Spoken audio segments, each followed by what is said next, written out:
There have been a couple instances that I can point to, like really solid turning points in my life where people have gone out of their way to help me, and it's actually changed, the path that I was going to take. And maybe I, got used to that, and so now I'm not shy about asking for help or leaning on other folks if I need something. And of course, I'm always trying to now find ways to pay that forward, and hopefully we'll continue to, or be able to do that more down the road. And I think maybe this is a symptom of imposter syndrome, but coming to a place like MIT, I really feel like the only way I was able to finish my problem sets and get them in on time was by reaching out to other people in the class and teaming up and working on things together. And some people are just too afraid or shy to do that, or embarrassed that they're asking for help, but it was maybe the only way I made it through MIT.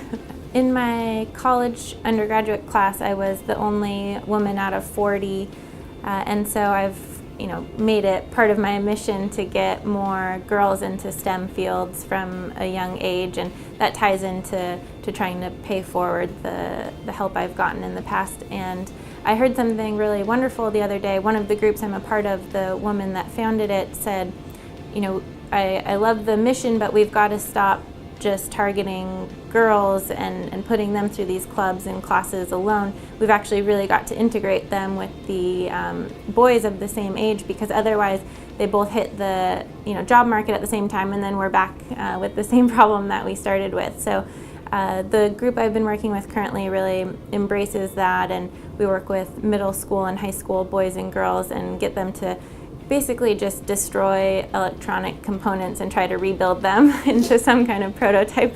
The fall program, it's called Youth Cities, and the fall program is these middle school and high school boys and girls that have a STEM kind of leaning.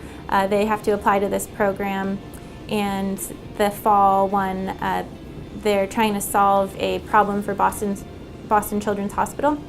And this year's challenge is medicine adherence in various countries, and so they, at the end of this, they have to come up with a prototype and pitch their business plan to the audience, and some of them are 9 years old, and it's very entertaining but really wonderful.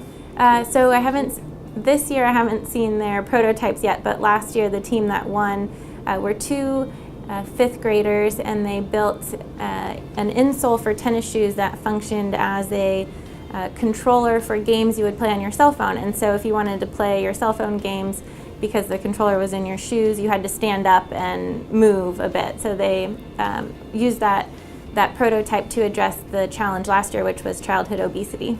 I think the Fortune Award really kind of highlights how curious people are about space, and how integral we as humans see it to our future.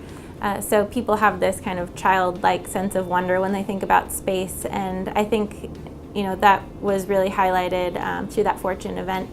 And the other thing I think it underscores is that the market we're addressing in the space industry doesn't really have a defined ceiling right now. The possibilities are essentially endless, and it's really a new emerging market. So that was very inspiring for Accion to hear.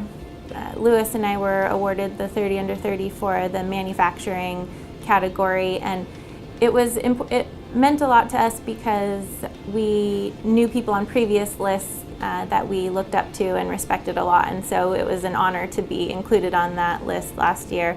And frankly, at the end of the day, it's very helpful when you're trying to lead a team of people and get them behind you when things like that happen. So every little thing helps.